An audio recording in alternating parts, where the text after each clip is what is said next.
And we're on. Good afternoon, everybody. Deborah And Lori. with Tom Sewing Weekly Dose. We are here. We are here. Cold. I stopped for gas this morning and I went, this is why I live here, to avoid this cold, and we got it. Yeah, Not but liking it. No, I mean, we are cold. Yes. Though it's not like minus 40. No. Don't get me wrong or anything. We're not Alberta and Ontario cold. But it is cold for us, right? Yes, Yeah. it is very cold. And so the downside of it being very cold is like everybody is now indoors. And so we decided as a family that we were going to have a sick-in. Only your family would come up with that option. Well, and then, of course, we all couldn't agree. And so someone decided to bring home the stomach virus, and someone decided to bring home a cold. And you got them both. I didn't get them both. So half of us have had the stomach virus, and then half of us have a cold. I chose the cold because I figured that would be much more exciting. It was not. The stomach virus kind of went through in about 24 hours, maybe 48. I'm like dying for like 5 days. I was so sick, as you can tell in my voice. Yes. And it'll be like this for the next like 6 weeks, as I was saying to Macy. When I get colds and get really bad coughs, that cough just holds on forever. And then I finally get rid of it. I'm gone for about a month or two, and then I'll get another cold and it'll come right back. It drives me crazy. But yeah, so it's been quite fun at my house. Oh, okay. And so I don't have anything like that at my house, and it know, could be just me. Because it is just you two. If you bring it home, you're the only one that's going to get it. And I haven't got it. I know, it is quite funny though. I do have to, Sam, he's so funny. Oh. Well, he's got lots of funnies, but when I started getting sick, I was growling about them being all petri dishes and bring it home. And so Sam asked us, that's when you're like carrier of a disease, and I explained it. And because I was sick, I'm not necessarily using my, nice grandma explanation. It's my no brain thinking and just grumbling. And so he wasn't sick at that point, but about halfway through when I was sick a couple of days or whatever, Sam did come down with a cold. And he come upstairs for a minute and seen that I was really, really sick. And then he went downstairs, and then somehow we ended up back upstairs, but he was like in another room. And I said, Sam, you can come in. And he goes, no, Grandma, I don't want to be a petri dish and make you more sick. And I'm like, so then I had to explain to him. It's like, I don't care how much of a petri dish you are. I would much prefer hugs and kisses from you, even if they make me sick. And then that, because they're worth it. So then I had to, Yeah. And then so now we're both dying, and now we're snuggling and cross-contaminating again. At some point you have to go, you know what, maybe just stand away. Mm-hmm. But he's my Sam. He's funny. Anyway, so announcements. We have announcements. Apparently, you said we're expecting new fabric. Yes, Carrie said that we've got some new fabric on the way. And so we got to be going through, and they're going to be making room because, And you know what we do when we make room? Yeah, we have to get rid of the other stuff. Yeah, well, Carrie figures that there's going to be some little flash sales going on as we go through and watch the website, watch your emails, really check those out. Yeah. So that you can be on top of them, because when those sales are over, they're over, and we are still sell out of the fabric. Exactly. And we are still working on the Valentine's Day sale until the 14th, and today's the 11th, so we're encroaching on the end of that one. Now, a couple of things I wanted to go over is I wanted to talk about our same-day service. Kind of just point out the advantages of it and what it actually means. Same day, that means it's guaranteed you can pick it up at the end of the day. You bring it in for 10 o'clock. and I'm going to explain how we can guarantee. It is for machines that are working fine. It's just their regular spa day. They're coming in for regular maintenance. There's absolutely nothing wrong with the machine, but you sew a lot. So it's coming in yearly, or it's infrequent, and it's coming in, for its cleaning it's and just cleaning and somebody to checking baby it up Yeah. a little bit, and in my case, buff out the bobbin case apparently because mine was a little bit messed up. But anyway, so you can book ahead, so you are not without your machine for a long time. You bring it in for 10 o'clock in that morning, and you can pick it up by 4 or 5 in the afternoon. Again, as long as everything is working fine and it's just coming in for its regular service. So you're not without it as long. If you bring it in right now, our current turnaround time here in the Surrey store is 4 to 5 weeks. So you don't have to deal with that. Sign up and book up a same-day service. We will be moving into school service soon, so if you're thinking about it, get it in, book it for same day, or get it into the store so that you can get it quicker. The pickup service for those, either the larger machines or the ones that have become difficult for the owner to move around. That's my category. I don't have you don't have a way of getting here. Or if you don't have a way of getting here, yes, because I find if it wasn't for my little wagon, I would have to get the pickup service to bring in my embroidery machine because it's just the way it's built. It makes it so much more difficult to pick up from the ground to get it into my car. Even though I use a cart to get it to the car, then I was just stuck one day, and a really thoughtful neighbor helped me out and put it in my car. Didn't have to do that. So we do have that pickup service that you can schedule, and that would be on Wednesdays. Call ahead. We would schedule you for, and you don't have to do anything. Savannah will come in, pick up your machine, put it in the car, put it in its cases if it's coming in its cases. If you have the cases, bring it here. The service will be done, and it'll come back to you the next week. So, and again, you don't have to do anything. Savannah's going to put it back in its table or its place, whichever it is that you happen to be using.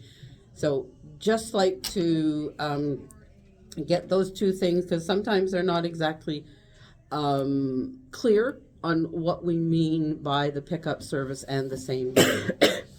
And the same is true if you want a same day and you're dropping it off at Burnaby and or Country Folk. Obviously, it won't be the same day, but It'll it's be picked up one week and then it's dropped off the next week. You just have to make sure it's there before the pickup date. So, helpful hints just to make those things work better for you. Mm-hmm.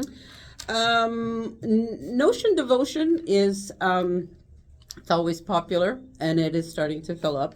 So that's March the 7th, and I'm just throwing it into the announcements just so that if you want in there, because she's going to bring cool stuff like she always does. Yes. Some, stuff that we already know about, and new ways of using it, and new items that we're going to use. So perfect things. Book the date, get it on your calendar so that you can come. All right, now we've been asked a couple of questions about Husqvarna, the Husqvarna event with the thing. So we're not the teachers for it. There's a couple of educators, so we're just going to give you some highlights on the educators for the Husqvarna event. Yes. So one of them is Margaret Sweet. I'm going with Sweet, yeah. Sweetie? Either or, I don't know. Something like that. Yeah. So lots of E's in it. Yes.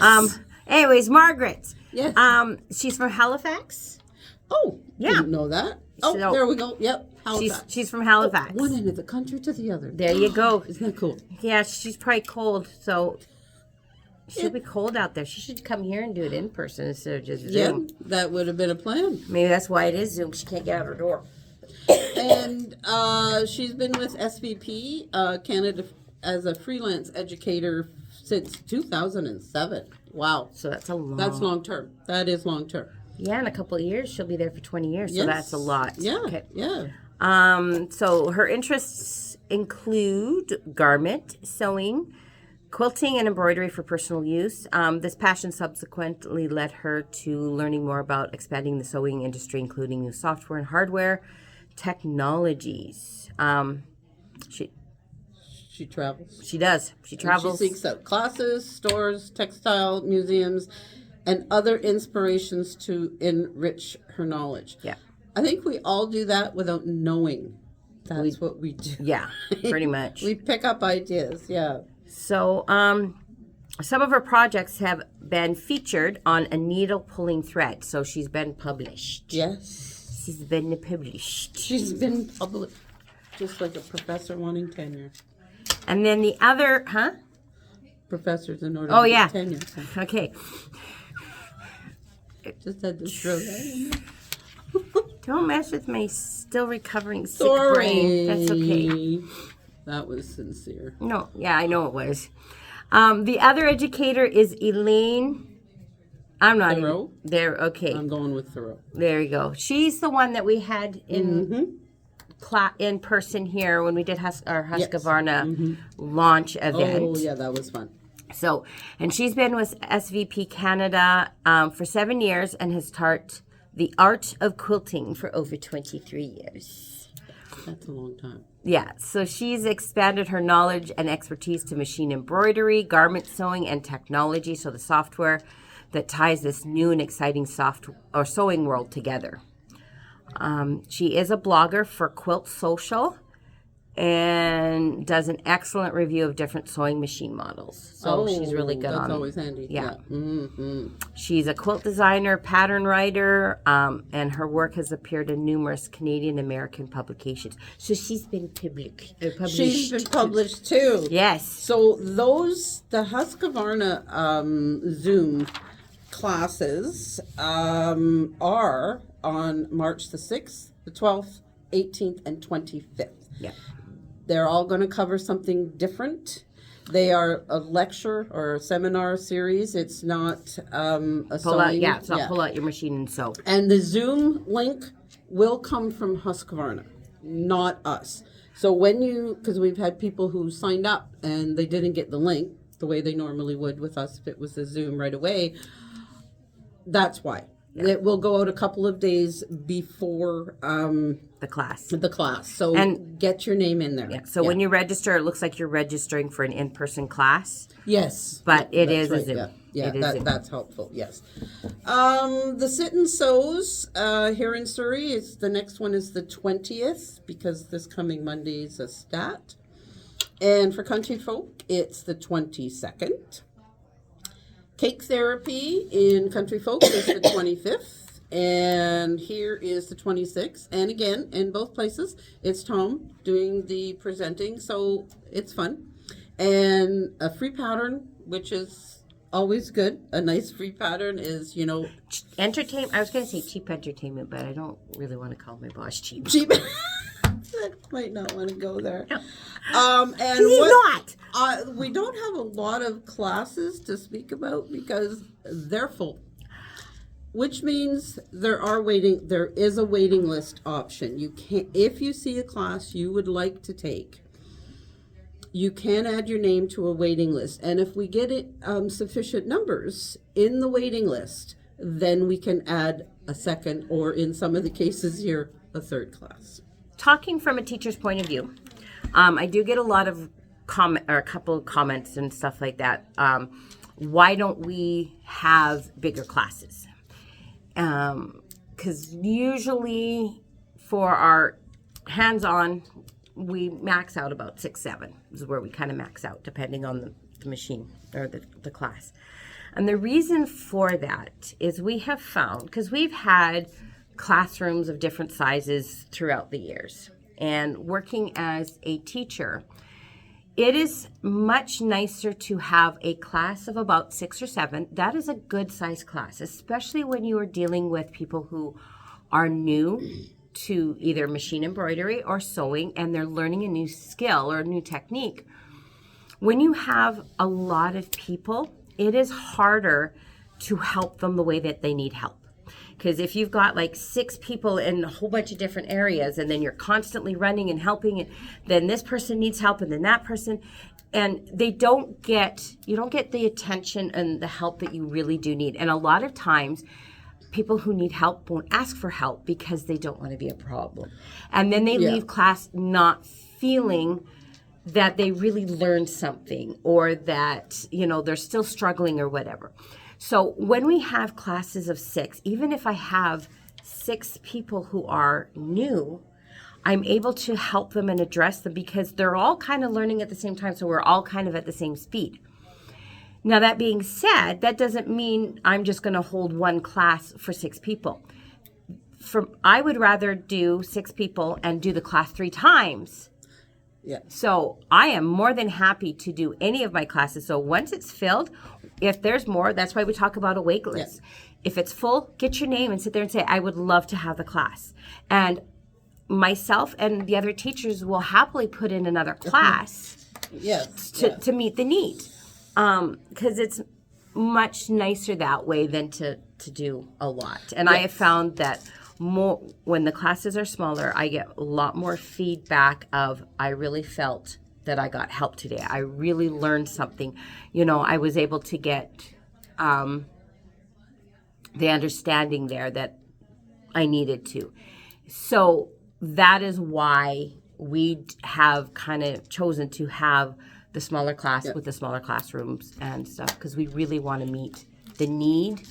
It's not about numbers, it's about quality. Yes, and I don't think I'd ever even want to go beyond 10 or 12 even. Like, you would want people all kind of at the same level. I've done classes that big, and because you get a variety of people at so many different levels. You got someone who's never even opened the box, let alone anything else. And then you've got some who, they're just taking this because they like the project, and so they're wanting to go at Mach 2, and this one is like going, I don't even know how to, thread my machine, and then you've got everything in between, and it's very hard to meet everybody's needs. So when we have a smaller class, even if we've got that extreme, it's a lot easier to meet those extremes. So just like in any learning environment. Yes. Which brings us to one of the classes coming up, the one behind us, our backdrop. I'm going to tip it a little bit. Yes, this is isn't it gorgeous? The labyrinth quilt that Sandy is doing.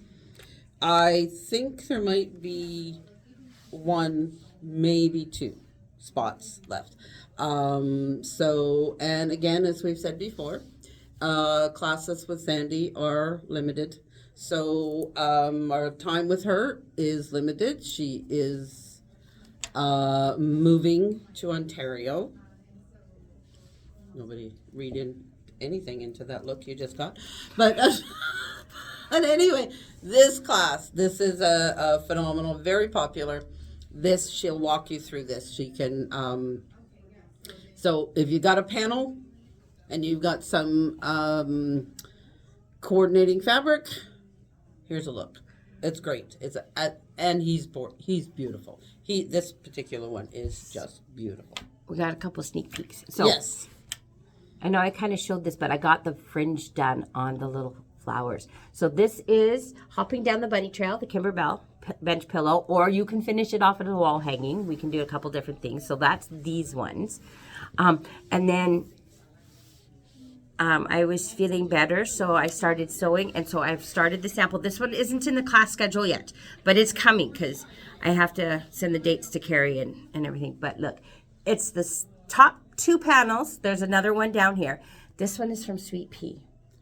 And isn't it cute? Look, he's got fuzzy ears. I like this. Yes, and this is all puffy. So we've taken the base, what the thing is, and we've popped it in a couple of different ways. So we're going to be doing a couple of pops to it and just kind of give it a little bit more. We're taking it to the next level. So that'll probably be early March when that one gets in there. Which at the rate this year is going, I mean, it's February. I know, January seemed to take forever. Now we're like halfway through February. It's but that gets us to spring quicker. And I hope so. Yes. I love spring. It is nice. Now for our topic of the day. So, yeah, we come up with a topic. Just so you guys know, when I'm sick, I have sick brain, and I come up with lots of ideas. Some great ideas, some going, holy cow, what was she taking for her cold? Kind of like tutus for chickens. Yeah. Tutus for chicken. I still think that class would run. Okay, I don't know, but whatever. I don't know as we have a lot of people who have chickens. Well, I think it would run. Okay. I think if you want to see a class and you would attend a class on how to make tutus for chickens, let me know. And then we'll have to find a teacher to teach it. I can teach how to make tutus. All right. Anyways, for our topic of the week, it is going to be to wash or to pre-wash or not to pre-wash. That is the question. So my Shakespeare moment. And we would like your feedback as well as after you've heard ours, or if you think wow, that's just not right. It is a very hot topic. I realize it really is, because you sit there and say to someone, like I don't pre-wash or I pre-wash or whatever, and it's almost like you've insulted them. You've insulted, or you've declared war or whatever. So we're going to talk a little bit about, from our point of view, like why we do or why we don't. We've got some information from a few of our staff on why they do not, and kind of give you some tips that way. Because I think at the end of the day, it really depends on what your end goal is. That is my approach.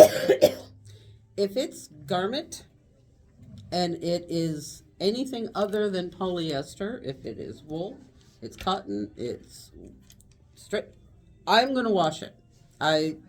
For garments, I am going to wash that fabric. And I once took a class, can't remember his name now, last name Collins, and he, on working with denim, and he washes and dries his denim at least 3 times. Because denim is going to shrink. So if you're making a pair of pants, especially, wash and dry that. However it's going to be laundered in the future, do it. That's garments. Embroidery, like a block by block, or like if I'm working on my embroidery machine, chances are I'm not going to. I want that look, especially if it's a wall hanging, a pillow cover, like for Christmas or whatever. These things are not going to be laundered frequently. Most quilting, I will wash. Unless the very first time I did stippling, I did not, because I wanted that shrunk up look. See, and that's the thing. I think a lot of people who don't like that scrunched up will definitely push that you have to wash your fabric before. I don't do laundry, number one. So throwing fabric in the wash just to wash it. Clarify that. Oh, Ramon does laundry. Okay. Or if he didn't, just don't come anywhere near us. She sits over that far. It's for a reason. No, but I don't like laundry. It's one of that and dishes. Those are 2 things. It's that tedious that you just finish and then there's more. Yeah, like you're not even finished and there's more. And that tediousness of it, that I don't like, those tedious little jobs. Yeah. So to throw laundry or fabric into the wash, just to throw it in. And then it comes out and it's all wrinkly, and then the edges are all frayed and you've got all this fray. And then to get it back to what you need to take and do so it's workable is then you've got to iron it and you have to starch it. And again, I don't iron. And this isn't pressing. This is ironing, okay? Yes, that is ironing. So then you got to stand there. And I don't, so when you buy like 2-3 meters of fabric of one kind, and then so you throw it in, you wash it, and then you got to stand there and iron. So now I got to pull out my ironing board because it's not going to fit on my little 17 by 7 wool mat. So I got to pull out the ironing board, got to pull out the iron, and of course it's too wide, and so I got to go this way. It just becomes a huge, tedious project just to put it back on my shelf for who knows how long. It's like, Supposed no. by a pressing machine. Yeah, no. That. If I'm going to spend money on a new machine, it ain't going to be a pressing machine. It's going to have numbers in it, a 1 and a 7. And 1 and a 7. And so I don't. But the majority of the stuff that I have done up until this point are wall hangings and quilts. Mm-hmm. And they are not going to go into the wash unless something spills on them. But there's so many other embellishments on them that I couldn't wash it if I wanted to. I'd have to do spot cleaning anyways.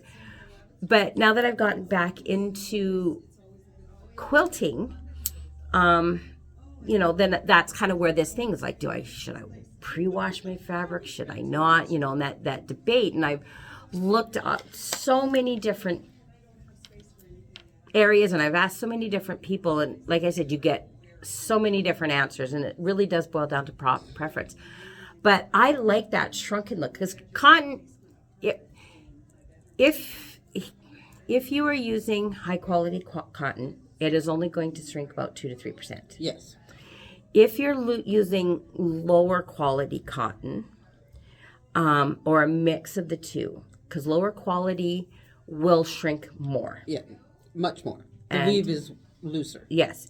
So what ends up happening is when you mix the two or you're doing that, you're going to get a lot more shrinkage, and so you won't get that evenness. If you're using all high quality, it's all going to shrink. So that is one thing that you might have to consider. If you're using a mix of different fabrics, you might have to pre-wash some of those stuff. The other thing that a lot of people don't like to wash their quilts afterwards or they wash the fabric before, is because if there's color drain on it. You can get color catchers now. Yeah. We carry stuff along that lines. So when you wash that quilt for the first time, throw it in. Yeah. Now, reds you do have to be very careful about. And so maybe pre-wash your red, because that's like a fabric or whatever. But again, throw in 2 color catchers then, just to be on the safe side. If you don't like that little scrunch look after it's washed, I like it. I like it. I give it that homey, comfy. It looks like it's been around a while. It looks like it's been loved.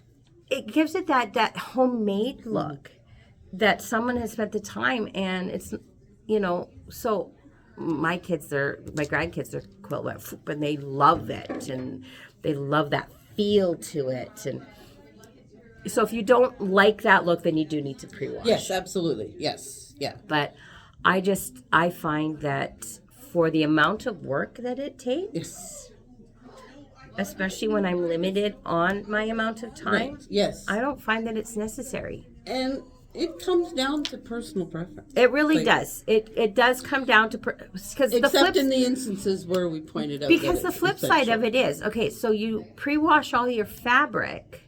That was just a thought I had. So I might still have sick brain, so I forewarn you. But the thing is, remember when we were talking about batting, right? Yes. Mm-hmm. There is some shrinkage with batting, a little bit. Even your higher quality and one. there are methods of pre-shrinking that. Yeah, well, I'm not going to pre-shrink, So you pre-shrink all your fabric and then you put it in there and you got the batting, and then the batting shrinks a little bit. You're still getting shrinkage, so you might as well have it all shrink the 3 to 5% together. That's just me. Shrink them together. Yeah. But do remember what I said about denim. Yes. It is going to shrink up to an inch a meter. Clothes is a little bit different because you do want to watch that. But so we'd like to see some of your guys' thoughts. Now, let us know. We do ask that you be kind. Yes. If you don't agree with us, that's fine. Well, not just us, but just in the comments and stuff like that. Like, why? So you can comment on your thoughts and why you pre-wash, why you don't pre-wash. If there's a way you avoid all the little fringe stuff, it's probably I'll get someone going. Yeah, you serge it. You're going to serge it first. Yeah. Okay, this fabric is going to get more love before it's even used. So that means I've done that too. Yeah. I've serged, so it's just different things. So take and let us know. When I was younger, I have to say, when I was younger, I methodically washed, dried, ironed everything. Yes. I don't have as much time left. So therefore, I am not going to spend on something that it really, for me, doesn't matter. I'm not going to take the time. Like, I want to get to the project as quickly as possible. I have a list. I don't even want to tell you how long the list is of things I want to do. I'm going to have to live till I'm 100 in order to complete them all, but that kind of gives you an idea how long the list is. But there you go. I got a good 30 years of living. Life insurance. Absolutely. Buy a Okay. fabric. It's life insurance. It'll Yes. help you live longer because you can't die until it's all gone. Exactly. Yeah. But yeah, so that's just kind of our thoughts. The one thing, though, do know that if you do wash it, you do have to iron it and starch it back into... So it's workable. Yeah, so you use like Best Press and get it all nice and starched out Yes, and absolutely. stuff. But yeah, it just... That's our kind of to do or not to do. But, Yeah, exactly. What would you do? yeah. Okay. All right, so I Sounds think good, that's folks. it for today. We're going to go back out in the cold. But at least it's sunny. Yes, it is. Yes, it is. Yeah. Other than that. So have a great week, and we will talk to you next week. Next week. All right, Alrighty. guys. Bye. Bye.